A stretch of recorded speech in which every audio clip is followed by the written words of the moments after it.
બેનને મળીને એ લગભગ છે એ કમ્પ્લીટ થઈ ગઈ છે. અસ્તિત્વ દર્શનમાં જે વાત તમારી સામે મૂકી એને લઈને જે ક્વેશ્ચન છે બરોબર, એ ક્વેશ્ચન છે હજી આપણે ક્યારેક પાછા શિબિરમાં મળશું અથવા તો કોઈ બીજી જગ્યાએ તમે આના પછીના લેવલની શિબિર કરવા જાઓ. જે પરિચય હજી એકવાર છે પરિચય અને અધ્યયન બિંદુ જો થઈ જશે તો ઘણા ક્વેશ્ચન્સ છે એમાં આવી જશે, સોલ્વ થઈ જશે. એક ઈચ્છા એ હતી કે નાગરાજજી છે એની એક આખી લાઈફ જર્ની એક બુક સ્વરૂપે લખેલી છે. એ બુકનું નામ દિવ્યપદ છે. બહુ નાનકડી પાતળી એવી બુક છે. એને હું બહુ શોર્ટમાં તમને કહું છું. એટલે આજે 5 દિવસ આપણે કન્ટેન્ટ ડિસ્કસ કર્યો, એ કન્ટેન્ટ છે નાગરાજજીનો છે, કઈ રીતના અહીંયા સુધી પહોંચ્યા છીએ એ તમને ખ્યાલ આવે. બરોબર, તો હું હિન્દીમાં બોલું એટલે બધા લોકોને સમજાય, ખાસ કરીને સર માટે, કારણ કે એને લઈને આમાં જે એમના ડાઉટ છે બહુ જેન્યુઅન ડાઉટ્સ છે. બરોબર, કોઈ પણ વ્યક્તિ જેને કોઈ એક પર્ટિક્યુલર વિધામાં, સાયન્સમાં કે કોઈ પણ વિધામાં ઘણો સમય આપ્યો છે, જ્યારે એનાથી ડિફરન્સ હોય એવો કોઈ ઓપિનિયન ઊભો થતો હોય તો સ્વાભાવિક રીતના ક્વેશ્ચન થાય જ. બરોબર, તો એનું બહુ સન્માન છે કે ક્વેશ્ચન્સ છે. બરોબર, તો નાગરાજજી વિશે આપણે વાત કરીએ તો નાગરાજજી इंडिया में भारत अंदर, भारत में कर्नाटक, साउथ में कर्नाटक में हासन नामक एक जिले में उनका जन्म हुआ. उनका पूरा जो परिवार है वो परिवार आगे बोलावी लेवा छे ना, तो पहला बोलावी ज लईए. ओके, बधा आवी जाए तो तम मन कहो बधा आवी जाए एटले. तो नागराज जी का जन्म है वो कर्नाटक के हासन जिला में जिस परिवार में हुआ, वो परिवार है वो वेद मूर्ति परिवार गिनाते थे. इनफैक्ट कर्नाटक हासन के पूरे जो भी वो परिवार थे, वो परिवार में वेदों का सतत मंत्रोच्चार, वेदों का रिपीटेशन है वो हर एक घर में दिखता था. तो नागराज जी का जो परिवार था वो ऐसे ही एक वेद मूर्ति परिवार में हुआ. वेद मूर्ति परिवार मतलब जो मानव है वो पूरा का पूरा वेद को पचाया है, मतलब वेद पूरा उनको कंठस्थ रहता था. और जो शंकराचार्य हमारे हैं, उन शंकराचार्य को वेद पढ़ाना, वेद को टीच करना, वो उनका एक काम था. तो नागराज जी का बचपन है वो पूरे ही ऐसे वेद वाले एक वातावरण में गुजरा, जहाँ पे वेदों की ध्वनि उनको सतत सुनाई देती थी. और नागराज जी ने कहा है कि पूरे मुझे वेद उपनिषद सुन सुन के मैंने पूरा कंठस्थ किया है. ठीक है, और उस समय में जिस तरीके से अभी लिखाई पढ़ाई जितना सुलभ था उतना सुलभ था ही नहीं. जैसे अभी मुझे कोई भी लिटरेचर चाहिए तो मेरे पास पीडीएफ अवेलेबल है, मैं जेरोक्स करवा के 5 मिनट में उपलब्ध हो जाता था. ठीक है, वैसा तो भी नहीं था. तो सुन सुनकर पूरा याद रखने की परंपरा थी. इसीलिए व्याकरण और ग्रामर का कंस्ट्रक्शन भी ऐसा था कि किसी को कैसे तुरंत स्मृति में आ जाए उस तरीके से श्लोकबद्ध, छंदबद्ध लिखा हुआ रहता था. तो सुनकर उन्होंने पूरा ये वेदों को उन्होंने पचाया था, मतलब स्मृति में आया था. वैसे में बचपन से ही कई सारे गांव के लोग हैं वो उनके पैर छूते थे जब वो पूरे छोटे थे, तब से ही. तो उनको सदा ही क्वेश्चन बना रहता था कि मेरे पैर क्यों छूते हैं लोग, क्योंकि मैंने ऐसा कोई काम तो किया नहीं कि मेरे पैर छुए जाए. मैं उतना सम्मान का हकदार किस वजह से हूँ. तो ऐसा जवाब मिलता था उनके घर वालों को कि जिस परिवार में तुम्हारा जन्म हुआ है वो वेद मूर्ति परिवार है और शंकराचार्यों को दीक्षा दी है और कई लोगों ने है वो समाधि ली है. ऐसे परिवार में तुम्हारा जन्म हुआ है, तो उस परिवार के प्रति जो आस्था है, सम्मान है, उसी के कारण उनके पैर छूते थे. ऐसे ही बचपन में एक घटना हुई कि उनको ब्राह्मण परिवार से थे, तो जनेऊ की जो एक विधि होती है वो जनेऊ पहनाई गई. और जनेऊ के बाद ऐसी सूचना या फिर नियम बताए गए कि और कोई ब्राह्मण के अलावा कोई उसे छूता है तो छुआछूत कहलाता है और इसके कारण छूना नहीं है ऐसा बताया गया। लेकिन वो तब तक है वो गांव के सभी बच्चों के साथ खेलते रहते थे।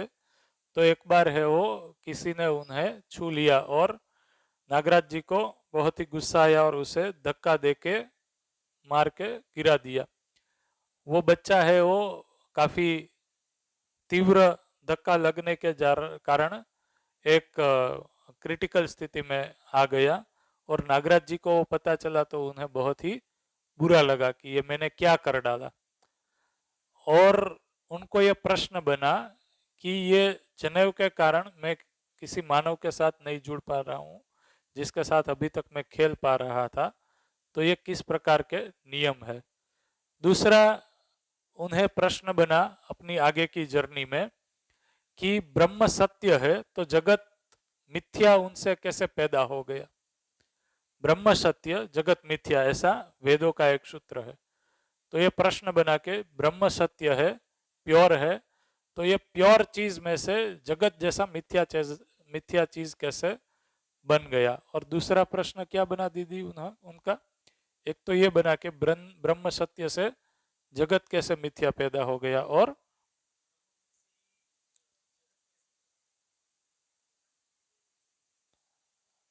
ब्रह्म ही सत्य और ब्रह्म ही मिथ्या का कारण क्यों, ऐसा एक क्वेश्चन बना। दूसरा मुझे याद आएगा तो मैं बता दूंगा। पर दो उनकी मौलिक जिज्ञासाएं बनी और इसके कारण है वो कई बार है वो नागराज जी बचपन से ही या फिर जैसे उसकी युवा आयु हुई वेदों पे प्रश्न चिन्ह लगाना शुरू किया उन्होंने। और इसके कारण उनके परिवार के लोग काफी व्यथित हो गए कि ये हमारे घर में कैसा मूर्ख पैदा हो गया जो वेदों पे प्रश्न करता है।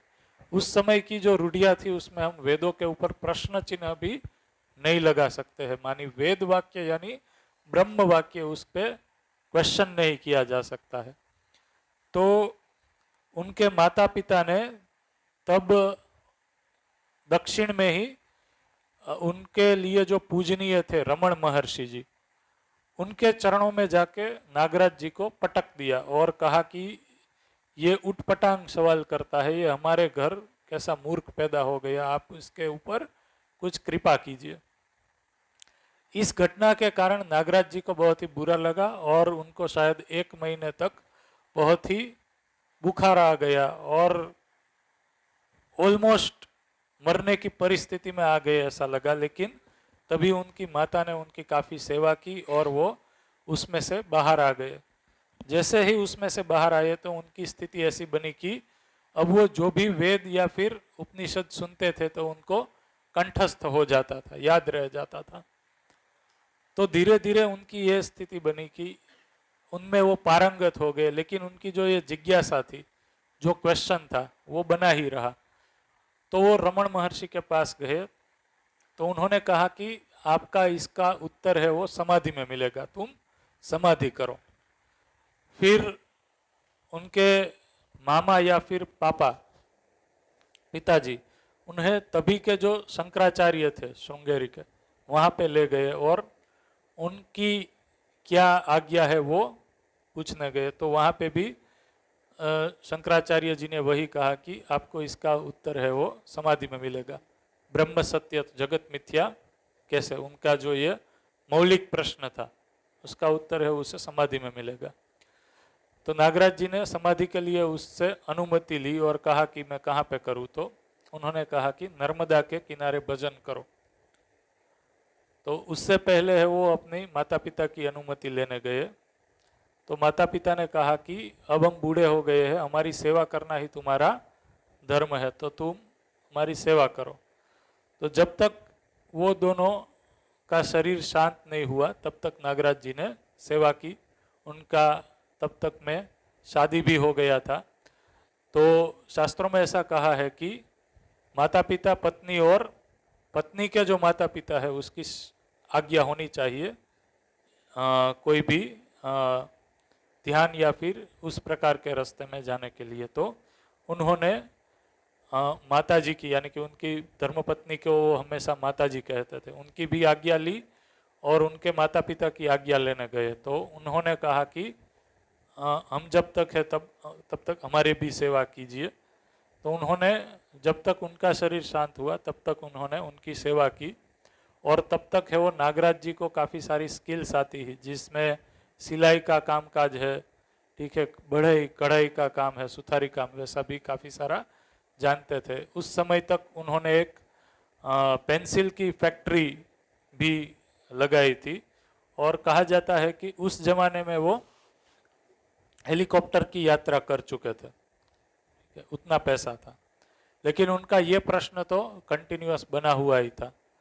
तो जब उनके मतलब पत्नी है, उनके माता पिता की आज्ञा हुई, उनका शरीर शांत हुआ, उसके बाद है वो नर्मदा में, नर्मदा का जो जन्म स्थल है अमरकंटक, वहाँ पे साधना के लिए गए।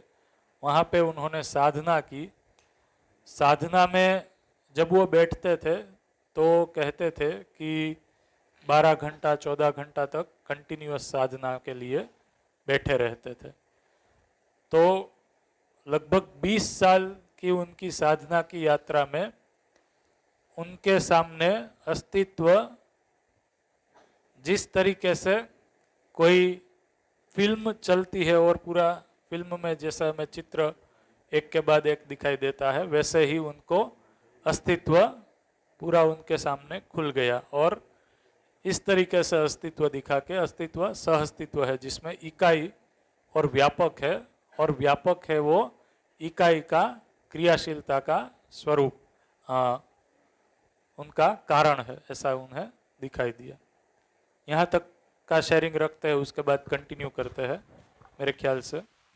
भाई આપણને આટલા દિવસ સરસ મજાનું જમાડીએ, રસોઈમાં જે પણ મિત્રો હતા, પ્રકાશભાઈ આગળ આવી જાઓ, ભરતભાઈ લઈ લો,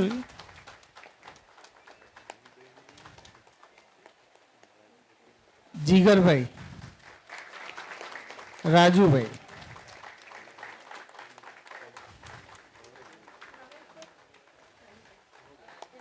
એક ફોટો સરસ ક્લિક કરી દેજો, સતીશ સર, હા ભાઈ શિખંડ એમને ખવડાવે, સતીશ સર એમની સાથે ફોટો એક ભાઈ એમના માટે ક્લેપ થઈ જાય, આપણને 5 દિવસ નહીં કાયમી સરસ જમાડે છે, અને અહીંનું ખાઈને સાબિત થઈ ગયું છે કે બધાના વજન વધે જ છે, હેલો, બધાના વજન વધે જ છે, મતલબ ટેસ્ટી બને છે એનું પ્રમાણિત થઈ જાય છે, એટલે ઘર કરતાં પણ સરસ બનાવે છે અને આપણને બહુ પ્રેમથી જમાડે છે, એવા આખી ટીમને આપણે એપ્રિશિએટ કરશું.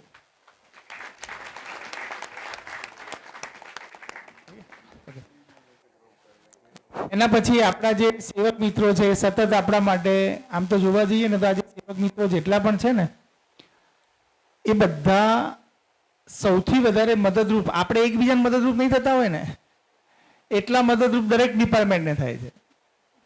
આપણે એમનું એ તરફ આપણું ધ્યાન ગયું ના ગયું સેકન્ડ મેટર છે, પણ દરેક ડિપાર્ટમેન્ટવાળા, કદાચ એક ડિપાર્ટમેન્ટ બીજા ડિપાર્ટમેન્ટને નહીં ઓળખતો એવું બી બની શકે, ગુજરાતી મીડિયમવાળા ઇંગ્લિશ મીડિયમવાળા સાથે એટલા પરિચયમાં ના બી હોય, પણ આ એક સેવક મિત્રો એક એવા છે જે બધા આપણા કે જે બધા ડિપાર્ટમેન્ટવાળાને એની જરૂર પડે છે અને એ હંમેશા ઊભા પગે રહે છે.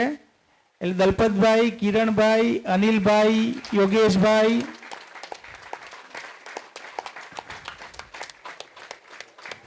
અને એના સિવાય ઘણી બધી બહેનો છે પણ એમની ડ્યુટી પૂરી થઈ ગઈ છે, ઘરે ગયા છે, એટલે એમને પણ આપણે યાદ કરીએ છીએ.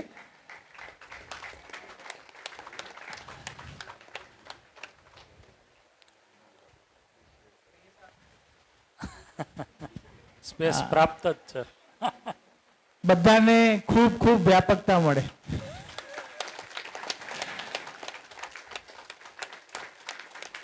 અને બધાને ખૂબ ખૂબ આભાર કે સતત સહકાર આપ્યો છે અને આપતા રહો, આગળ વધતા રહીએ.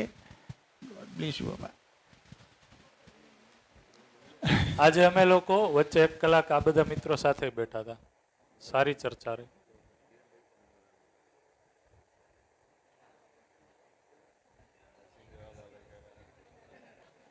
તમે બધા રહી ગયા યાર. તમે બધા પોતપોતાના માટે તાલીઓ લગાવો ભાઈ. આપણે રહ્યા ને આટલો દિવસ, 7 દિવસ 5 દિવસ આપણે આપ્યા.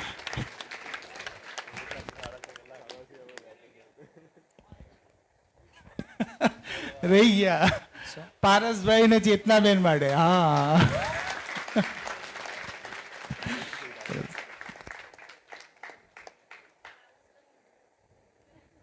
અચ્છા, ફીડબેક આવતા હોય ત્યારે આ ફોર્મ નહીં ભરતા, પછી અત્યારે ભરતા. ફોર્મ નહીં, છેલ્લે અહીંથી નીકળો ને 5:30 પછી. 5 મિનિટનું કામ છે, વધારે જાજુ નથી. યસ, પાછળ આપજો. ચેતનાબેન તમે આગળ આવી જાઓ, હવે જોવાય આમ Hello. ખ્યાલ આવે.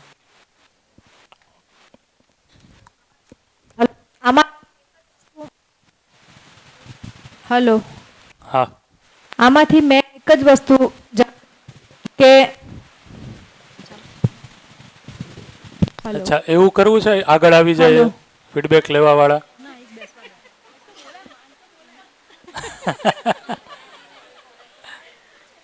એ માંડ બોલ્યા છે એટલે ઈ કે મને અહીંયાથી બોલવા દે. કે જેને જે કમ્ફર્ટેબલ હોય એ આગળ આવી જાજો.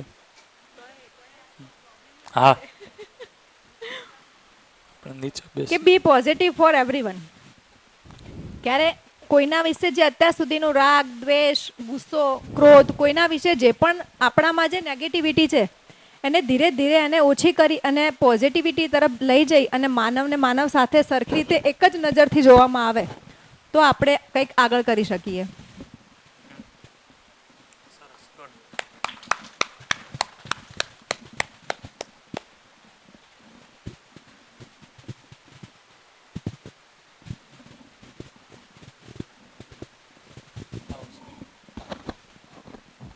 હલો,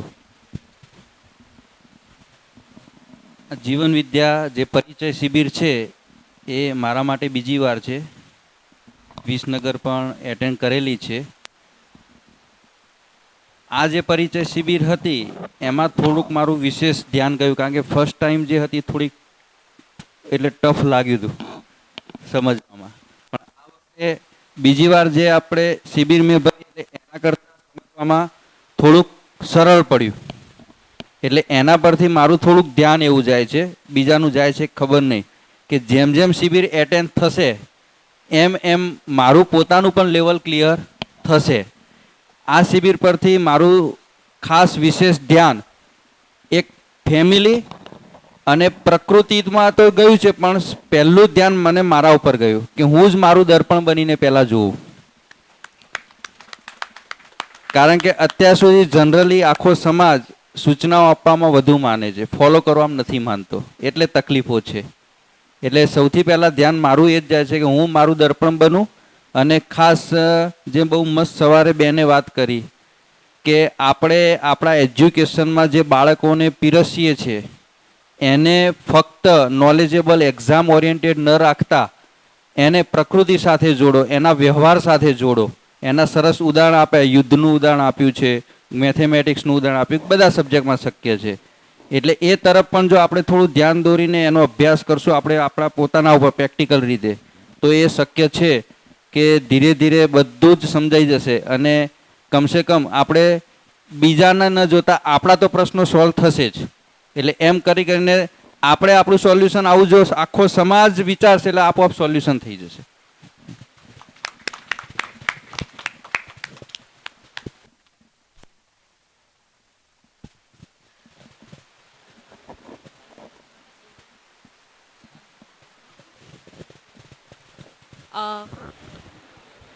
હા બોલી લો.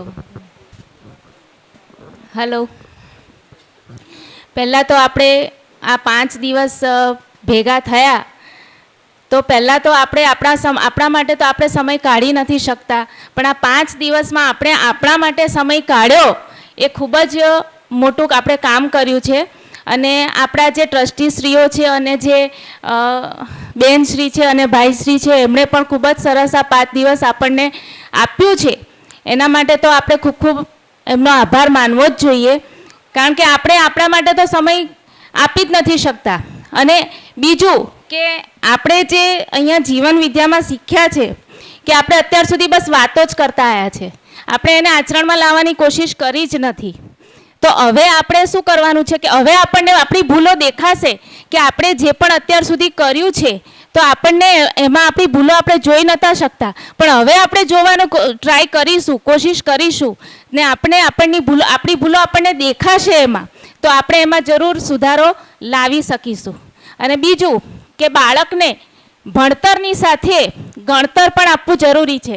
જે પહેલાંના લોકો એવું કહી ગયા કે ભણ્યા પણ ગણ્યા નહીં, તો એ વાત સાચી જ છે કે ભણતરની સાથે એમને પરિવારનું મહત્ત્વ એ પણ આપવું ખૂબ જ જરૂરી છે. તો બસ મારે આજ કહેવું છે.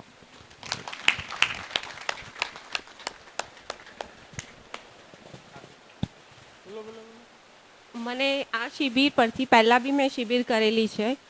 આ જે શિબિર કરીને એના પહેલાં બી મને છે ને મારા મનમાં સતત કંઈ બી ભગવાનની માળા કરું ને તો બી ઘણીવાર હું બહુ કોન્સન્ટ્રેટ કરું અને માળા એટલે ભગવાનનું નામ જપવામાં હું ટ્રાય કરી બી લઉં, પણ ક્યાંક વચ્ચે એવું મને જે હું જ્યાં જે વસ્તુથી પીડાતી હોઉં ને એટલે મને જે વિચાર ડિસ્ટર્બ કરતા હોય, જે સંબંધ ડિસ્ટર્બ કરતા હોય, તો એ મને અચાનક પાછા હાવી થઈ જાય, ભગવાનનું નામ લેતા લેતા બી હાવી થઈ જાય. તો એ બધું થતું હતું અને કદાચ હજી બી થશે, જ્યાં સુધી મારી આના પર પકડ નહીં આવે ત્યાં સુધી બી થશે. પણ મારા મનમાં એક એવું થઈ ગયું છે કે હું જે આ બધી વિચારોથી અને જે બધા સંબંધોથી પીડાઉં છું, કે મારા મનમાં જે છે એનાથી હવે મને એમ લાગે છે કે મારા પાસે હવે એની ચાવી મળી ગઈ છે, સોલ્યુશન મળી ગયું છે. ફક્ત મારે એના પર ચાલવાનું રહ્યું છે અને જો હું એ વ્યવસ્થિત રીતે એના પર ચાલી શકું, હું હિંમત કરીને આગળ વધી શકું, તો મને કદાચ એનાથી હું દૂર થઈ શકું, એટલે કે મારા મનમાં એ બધું રહે જ નહીં પછી.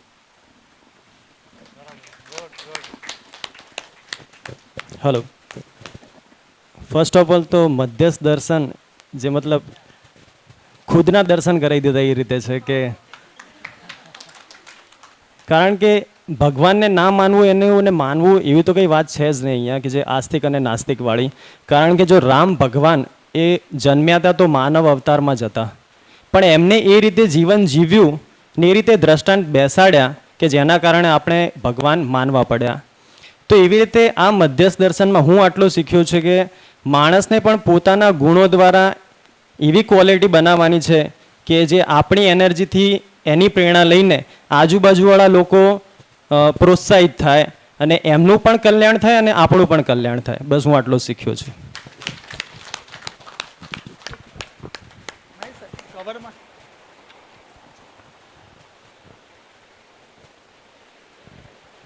મારું શેરિંગ કરું? જો જે ધ્યાન ગયું છે ને એવું છે કે એક્ઝેક્ટલી જીવન વિદ્યા એ જેટલી મને સમજમાં આવી છે કહી દઉં તમને કે સ્વયંની એક યાત્રા છે, બીજા કોઈ નથી. સ્વયંની એક યાત્રા છે અને એ યાત્રાની અંદર સપોર્ટિવ ને જે ઉદ્ધારક છે મારો પરિવાર છે, મારો સમાજ છે, આ પ્રકૃતિ છે. બસ આ બધાનો ઉપયોગ કરીને મારે મારી સ્વયંની યાત્રાને આગળ વધારવાની છે. બસ આટલું છે આના અંદર, એટલું મારું ધ્યાન ગયું છે.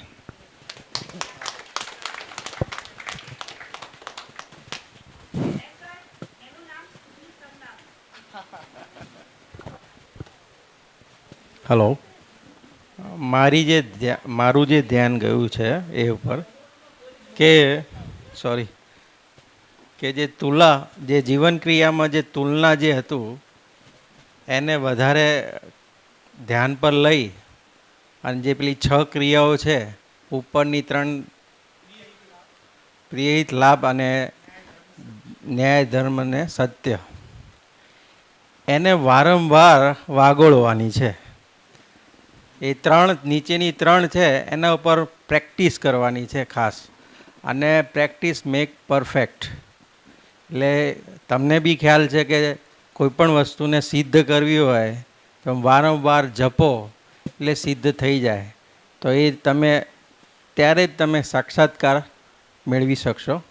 અને આ વારંવાર મેળવવા માટે સજાગ સતત રહેવું, એટલે એ પણ એક સાક્ષરતાની એક સીડી જ છે. સજાગ રહેશો એ 3 વસ્તુ નીચેની એના ઉપર, તો તમને આ સરળતાથી હાંસલ તો નહીં પણ સરળતાથી તમે ત્યાં પહોંચી શકશો. થેન્ક યુ, આભાર. આ બે બહેનો, આ બે જે ભાઈ ને બેન આવ્યા છે અને આપણને એમને જે સમય આપ્યો છે અહીંયા, એ બદલ સંસ્થા અને આપણો એન્જલ પરિવાર એમનો ખૂબ ખૂબ આભાર માને છે. Thank you. આભાર. છોડીશું નહીં. ભાઈ આપણામાંથી કોઈ પાછળ? Sir here.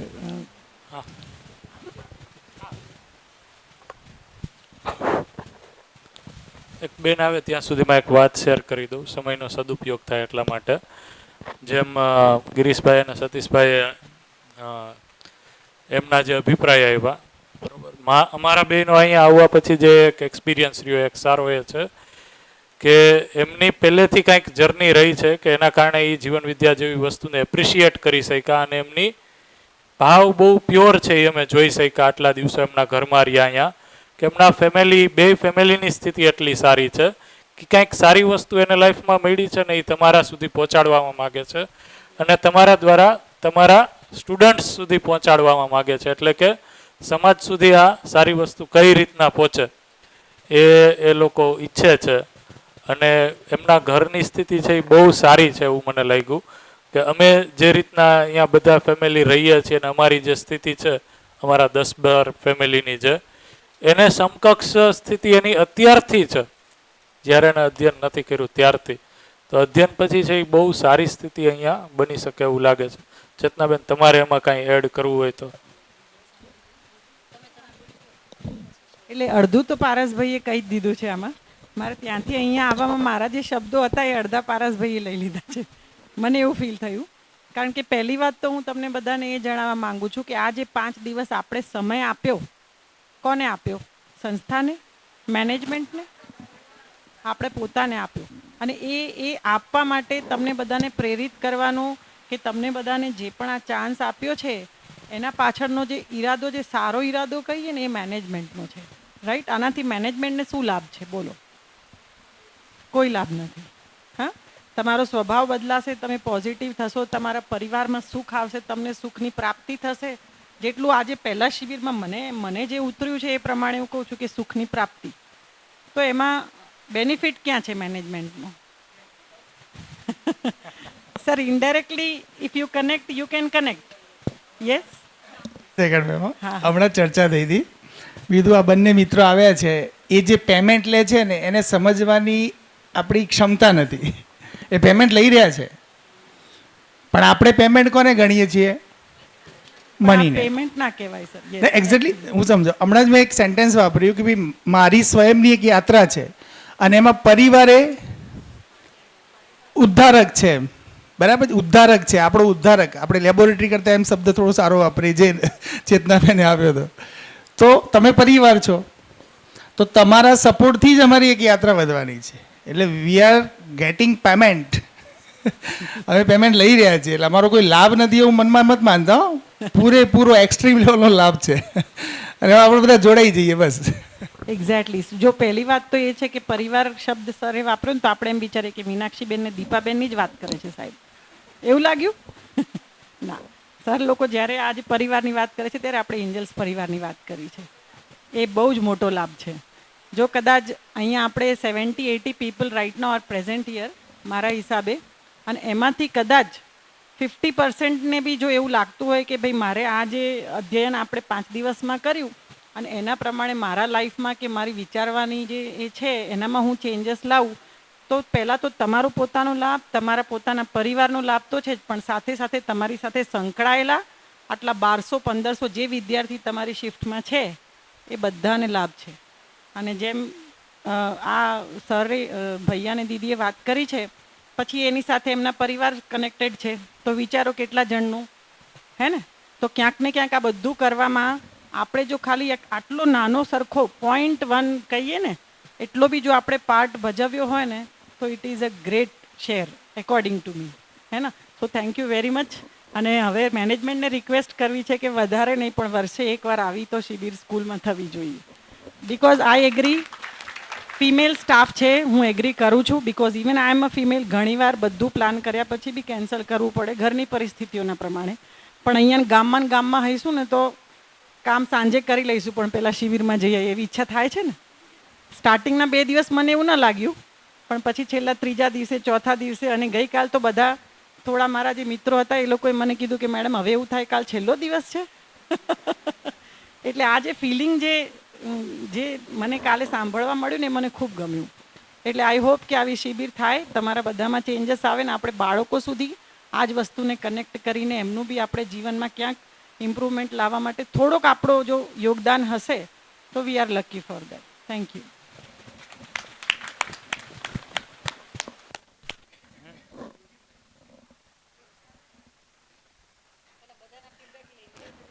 ભાઈ યોગીનભાઈ આપણી પાલનપુરની ઉપાસના સ્કૂલના ટ્રસ્ટી છે. કદાચ તમારા બધાનો પરિચય થયો ના થયો, આઈ ડોન્ટ નો.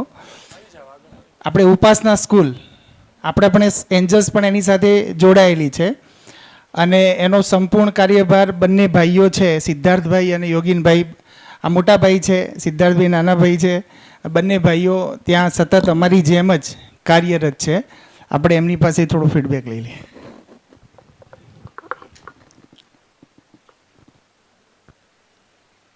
આપણે જાણીએ છીએ અહીંયા, હલો, પહેલાં તો આપણે એન્જલ પરિવારનો આભાર માનીશું, સતીશભાઈ અને ગિરીશભાઈનો, કે જેને આપણે આવું સરસ કામમાં જોડ્યા આપણને બધાને. અને અહીંયા આ વાત એ જ છે કે આપણો પોતાનો વિકાસ કરવાનો છે અને આપણા વિકાસથી આખા સમાજનો વિકાસ થશે અને દરેકનો વિકાસ થશે. બરાબર, બાકી બધા તમે ભણ્યા જ છો એટલે વધારે કહેવાનું નથી મારે કંઈ. Thank you.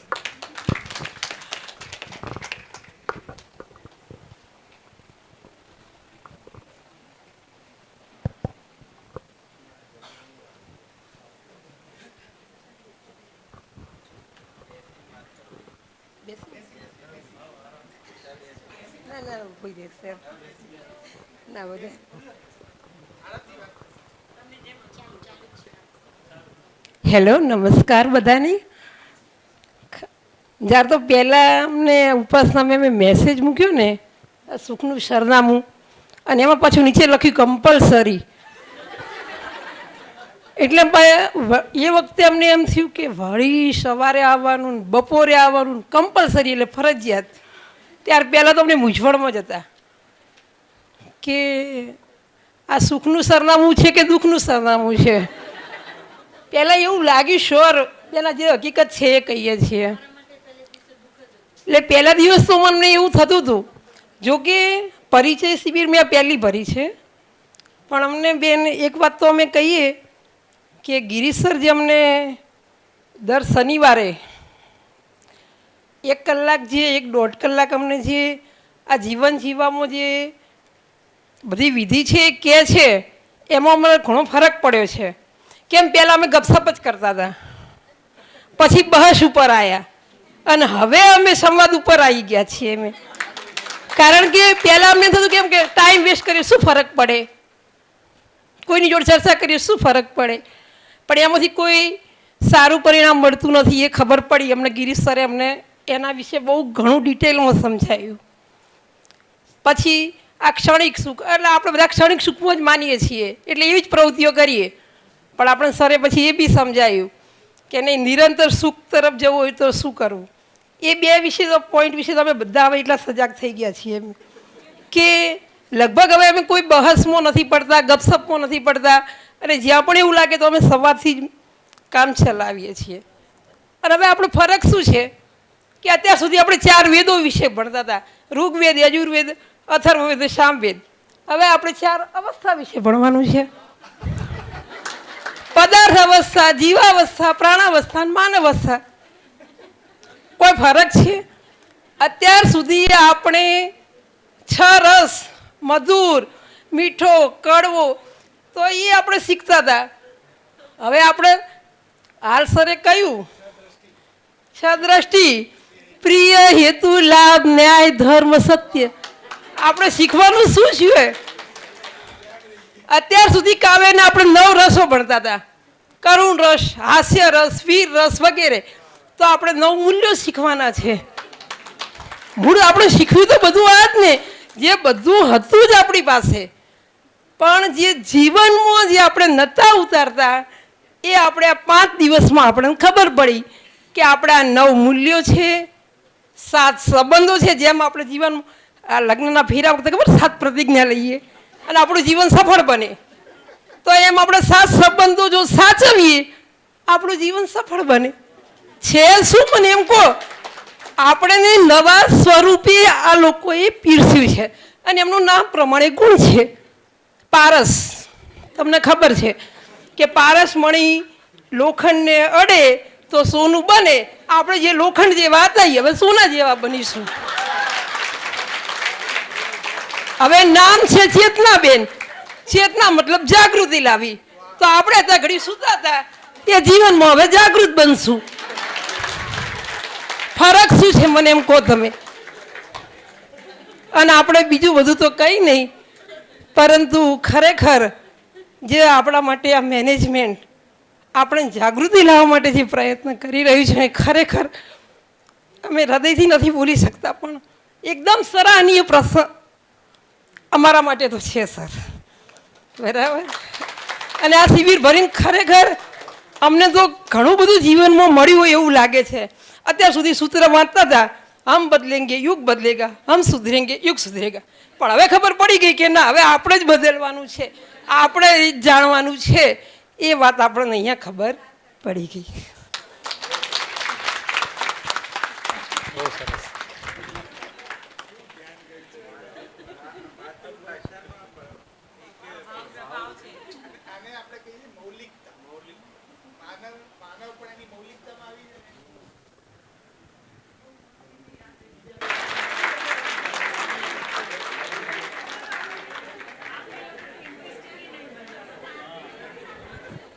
સર બેઠું થોડું.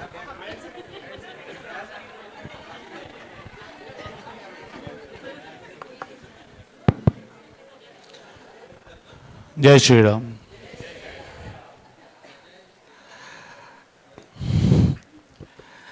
पहले तो सुन रहा था और थोड़ा साहस जुगाने का कोशिश कर रहा था, जाके मैं क्या बोलूं, इतना डाउट्स, इतना प्रश्न है, उसके बाद क्या फीडबैक दूं. ठीक है, तो लेकिन फिर सोचा ना कुछ तो फीडबैक देना ही पड़ेगा, बिकॉज इवन मुझे भी गेन हुआ है. तो पहले तो थैंक्स. मुझे जो इस शिविर का जो तत्व परिभाषा, जो इम्पोर्टेंस जो मिला है कि हम लोग एक अच्छा समाज तैयार करने का कोशिश कर रहे हैं, जो होना चाहिए. और वो समाज बनता है स्टूडेंट से, क्योंकि आगे का जो भविष्य है वो स्टूडेंट के हाथ के ऊपर ही है. तो वो ठीक दिशा में जाए, इसीलिए वो शिविर का मेन इम्पोर्टेंस है. And thanks to the trustee, thanks to हमारे जो भैया है, जो दीदी है, जिसने इतना एफर्ट लगा कि 5 दिनों से इतना कुछ व्याख्या किया है. नो डाउट इसमें से तो बहुत कुछ हमने आपको रिकलेक्ट किया है. हम बोल रहे थे लेकिन सोच भी रहे थे. होता है ना, बोलते हैं करते कम है, तो सोचते हैं कि हम सही कर रहे हैं. तो इतना तो बहुत कुछ ये है कि नाउ चलो और थोड़ा ऑर्गेनाइज करना है खुद को फैमिली में. तो खुद को कैसे ठीक किया जाए, फैमिली के साथ कैसे चला जाए, सबको लेके कैसे चला जाए, ये साइड छोड़ दीजिए. परमात्मा, ये मैं इसमें नहीं आ रहा हूँ, लेकिन इससे पहले का जीवन विद जीवन कैसे जिया जाए. So make it very simple. तो बात तो एक ही है, मैं यही मेरा गेन है. एंड रियली आई गेन्ड कि मैं अपने आप को मैं तैयार कर रहा था फिर से. ओके, इट्स लाइक होता है ना cycle. Because I think nobody of us are perfect. अगर परफेक्ट ही होता तो इतना देर बैठ के मैं क्यों सुन रहा था. सीधी बात है, कुछ तो हमको मिल रहा है. मेरा वॉइस थोड़ा होर्स है, climate change, sorry for that. मैं जस्ट 2 बात बोलना चाहता हूँ कि लाइफ इज वेरी सिंपल. सच में से हम लोग उसका कॉम्प्लेक्स बनाते हैं. बहुत सारे इच्छाएं, आशाएं तैयार करते हैं जो हमको चाहिए ही नहीं. आप देख लीजिएगा, शायद मैं गलत हो सकूं, दिन में कितना कुछ तो हम इसी जुगाड़ में रहते हैं जो हमारे जिंदगी में जरूरत ही नहीं है. तो लाइफ इज सो सिंपल। उसको अगर हम थोड़ा सिंपल तरीके से जिया जाए, अभी भरोसा किसी के ऊपर ही रखिए, आस्था किसी के ऊपर ही रखिए। हम थोड़ा जय श्री राम करते हैं, श्री राम प्रभु के ऊपर हमारा जो प्रेम है वो आज जाके और भी बढ़ गया है, सही मानो तो। ओके तो लेकिन आप प्लीज हम सब एक साथ जो है ना, एक ही आज एक ओथ इधर से लेके चलते हैं कि सिर्फ खुद के लिए ना जिए, सबके साथ जिए और एकदम सरल तरीके से जिए। जिंदगी में ऐसा कुछ ना लाए जो जिंदगी को कॉम्प्लेक्स बनाता है, जैसे इंटरनेट, जैसे आपका व्हाट्सएप, जैसे आपका यूट्यूब। अभी ताली बजना चाहिए क्योंकि व्हाट्सएप, यूट्यूब ये हमारा जीवन का एक ऐसे अंग बन गया है जिसको छोड़ के हम रह ही नहीं सकते। तो इसको आप अपने जिंदगी में कैसे लाएंगे या भगवान को कैसे लाएंगे? प्लीज उसको छोड़िए sir. Thank you sir, please ऐसा नहीं।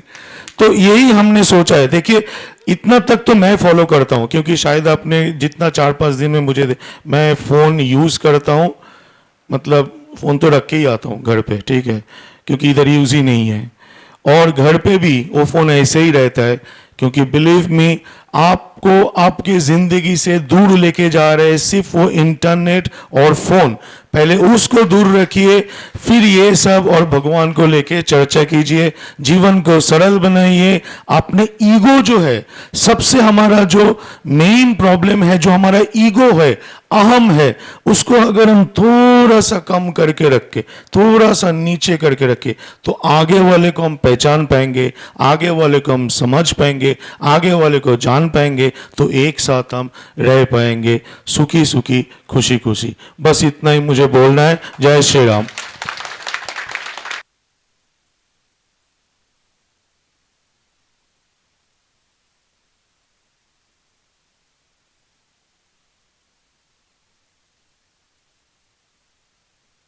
હેલો, થેન્ક યુ બધાને. સૌથી પહેલાં તો અમે જે 5 દિવસ સુધી જે પણ વાત કરી એને એઝ ઇટ ઇઝ સાંભળવા માટે, જેમ પારસભાઈએ કીધું કે આ બંને ફેમિલીની તો એક સ્થિતિ છે જ, પણ એ સ્થિતિનું એક જે કહેવાય ને કે એનો પડછાયો અથવા તો એનું એક પ્રતિબિંબ છે, એ અમને તમારા લોકોમાં પણ દેખાયું કે એક અહીંના એક સ્ટાફ તરીકે તમારું લોકોનું જે બોન્ડિંગ છે બંને ભાઈઓ સાથે અને આ પરિવાર સાથે, તો એ પણ અમે જોઈ શક્યા કે જેટલું એક્સેપ્ટન્સ એમણે બતાવ્યું હતું એટલું જ એક્સેપ્ટન્સ તમે પણ બતાવ્યું અમારી વાત સાંભળવા માટે. તો સૌથી પહેલાં તો ખૂબ ખૂબ આભાર. અને જેમ ગિરીશભાઈએ કીધું કે અમારું આ જ પેમેન્ટ છે કે જે વાત કરવા માટે થઈને આવ્યા હતા એ વાત આપણને તમને લોકો સુધી પહોંચી ગઈ અને ક્યાંક એવું ક્લિક થયું કે હવે આ પ્રમાણે આપણે જીવવાનું શરૂ કરવું છે. તો અમારા તરફથી પૂરેપૂરો સપોર્ટ છે. આત્મીય ટીમ વતી પણ હું તમને પૂરેપૂરું પેલું આપી શકીશ કે જ્યારે પણ જરૂર પડશે ઓનલાઈન ઓફલાઈન અમે તમારા લોકો માટે અવેલેબલ જ છીએ.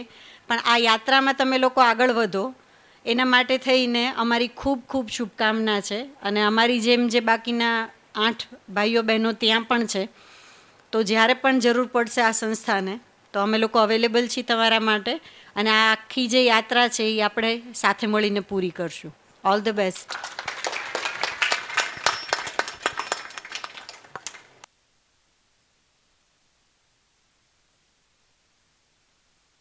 એકવાર ચેતનાબેન અને પારસભાઈ માટે ખૂબ ખૂબ કૃતજ્ઞતા વ્યક્ત કરીએ કે ખૂબ સારી રીતે એમને આપણને, કારણ કે ઘણા બધા મિત્રો અહીંયા 2 વાર શિબિર પણ કરી હતી, પણ અમુક વસ્તુની ક્લેરિટી નહોતી આવતી. પ્રબોધક બધા સારા જ હતા, પણ છતાં પણ ખૂબ સુંદર રીતે 5 દિવસ એમને જે એક્સપ્લેનેશન કર્યું એ એકદમ કહેવાય ને કે એકદમ સ્મૂથ લેંગ્વેજમાં હતું, કે જે આપણે ડાયજેસ્ટ થઈ જાય એવી લેંગ્વેજમાં હતું. એટલે એના માટે એમના બંને માટે આપણે બધા કૃતજ્ઞતા વ્યક્ત કરીએ. બીજું કંઈ?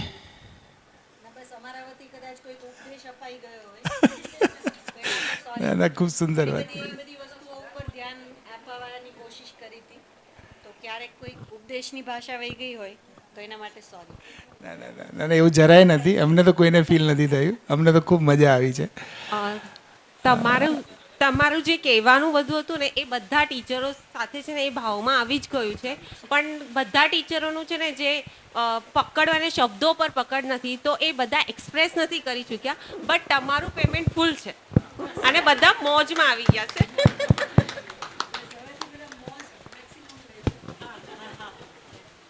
જેમ ચેતનાબેને કીધું એમ કે કદાચ આ સમજાય કે ન સમજાય, આપણા રિલેશન છે એ કાયમી બનેલા રહીએ એ ઉપલબ્ધિ છે. બરોબર ને?